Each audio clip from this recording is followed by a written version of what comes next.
Family పైన కొన్ని వ్యాఖ్యలు చేశారు కదా, ఎలా అనిపించింది మీకు ఆ వ్యాఖ్యలు? అంటే ఆమె మంత్రి పక్కన పెడితే ఒక ఆడ మనిషి లేకపోతే ఒక మహిళ అనడానికి కూడా కొంచెం నాకు ఎందుకో బాధ అనిపించింది. అంటే ఒక సభ్య సమాజం అంటే బజార్ మీద మాట్లాడుకుంటారు వాళ్ళు, చెప్పొద్దు వాళ్ళ పేర్లు, కానీ వాళ్ళు మాట్లాడుకుంటే భాష లాగా ఉన్నది. ఆ భాష ఆమె భాష మాట్లాడే విధానం కూడా ఇప్పుడు 4 పేర్లు చెప్పిందా, ఆ 4 తప్ప వేరే వాళ్ళకి తెలిసే అవకాశమే లేదు ఆమె చెప్పిన స్టోరీలో.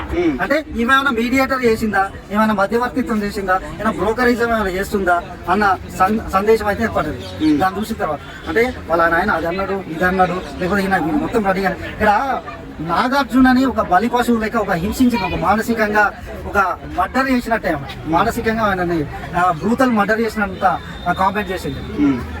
అంటే నాగార్జున గారు కూడా రియాక్ట్ అయ్యారు నిన్న. రియాక్ట్ అవ్వడం చాలా బాగున్నది, కానీ ట్విట్టర్ లో కాకుండా ఇప్పుడు ఒక ఆటో డ్రైవర్లకు ఏదైనా ఇన్సిడెంట్ జరిగింది అనుకో, ఆటో డ్రైవర్లు బంద్ పాటిస్తారు. ఆర్టీసీ వాళ్ళు బంద్ అయింది అనుకో, వాళ్ళని ఏమైనా చేసినాం అనుకో కాల్స్ లేకపోతే ఆర్టీసీ డ్రైవర్లు ఆ రోజు బంద్ అంటారు.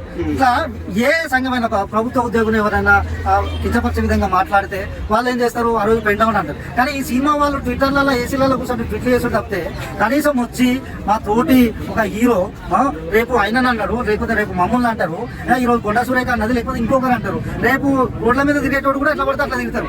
అలాంటప్పుడు మీరు జనాలకు రండి. హీరోలు ప్రభాస్ నువ్వు 1000 కోట్లు కలెక్షన్ చేస్తుంది, మహేష్ బాబు 500 కోట్లు చేసుకుంటుంది, లేకపోతే రామ్ చరణ్ 400 కోట్లు చేసుకుంటుంది.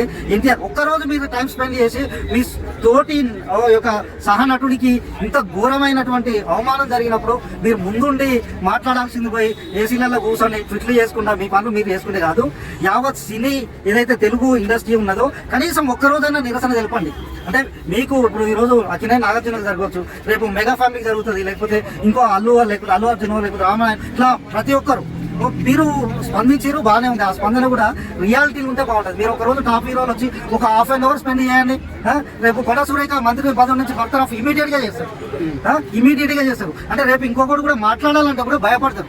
సో మీరు ఇమీడియట్ గా ట్విట్లు చేయడం కాదు, గ్రౌండ్ లోకి రండి. ఒక రోజు కొండ సురేఖ ఇల్లా లేకపోతే మీ ఫిలిం చాంబరా లేకపోతే మన గాంధీ పార్క్ ధర్నా చౌక వచ్చి ఒక్కరోజు టైం స్పెండ్ చేసి మీరు మీ యొక్క బాధను తెలియజేసినట్టయితే ప్రభుత్వాలైనా వ్యక్తులైనా సినిమా హీరోల మీదకి వస్తే వాళ్ళ యొక్క రియాక్షన్ ఇట్లా ఉంటుందని తెలిసిపోతుంది. అంటే కొండ సురేఖ గారు కూడా తన వ్యాఖ్యల్ని వెనక్కి తీసుకుంటున్నా అంటున్నారు. మళ్ళీ నాగార్జున అనేటైన వ్యక్తి నా అన్న మాటలు కాదు, ఏదో నేను తిట్టినానంటే మామూలు తిట్లు తిట్టలే. ఆయనని ఒక లేకపోతే ఒక కత్తితోటి ముక్కలు నరికి సారీ చెప్పినట్టున్నది. ఇప్పుడు ఆయనకి ఎన్ని రోజులున్నా ఆ బాధ అనేది మిగిలిపోతుంది కదా. ఆయనకి ఏమిటంటే ఆనకుండా స్టూడియో లేకపోతే ఆయనకు ఆస్తులు 1000 కోట్లలో ఉంటాయి. ఒక ఇన్వెన్షన్ కొరకు కూడాలి పండబెట్టడానికి రెడీ అన్న మాటలు ఎంత దారుణం అది.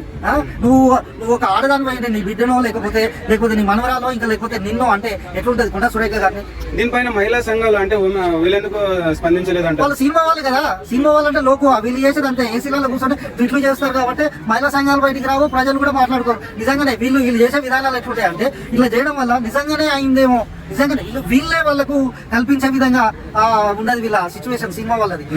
నాగార్జున గారు కూడా డిఫమేషన్ కేసు అంటే పరువు నష్టం దావా కేసు వేయడం జరిగింది. పరువు నష్టం కేసు అనేది లీగల్ గా చేశారు. మీరు సొసైటీలో మీకున్నటువంటి పరపతి తోటి మీరు ఖచ్చితంగా బయటికి సొసైటీలోకి వచ్చి చెప్పాల్సిన నిరసన తెలియజేయాల్సిన అవసరం కూడా ఉంటుంది. అంటే మీరు కోర్టుల ద్వారా చేస్తే జనాలకు తెలియదు. మీరు ఎప్పుడైతే బయటకు వచ్చి మాట్లాడతారో దాని ఇంపాక్ట్ అనేది ఖచ్చితంగా ప్రతి ఒక్కరి మీద ఉంటుంది. రేపు ఇంకొకరు వాళ్ళ గురించి బ్యాడ్ గా మాట్లాడాలన్నా కానీ మీకు ఒక భయం అనేది వాళ్ళకు కలుగుతుంది. కాబట్టి ఖచ్చితంగా ఈ సినిమా హీరోలు ఏదో ఒక రోజు ఈ విషయమై నిరసన బయటకు వచ్చి ట్విట్టర్లలో ట్విట్లు చేయకుండా బయటకు వచ్చి నిరసన తెలపాల్సిన అవసరం అయితే సినిమా ఇండస్ట్రీకి అయితే ఉన్నది. ఓకే.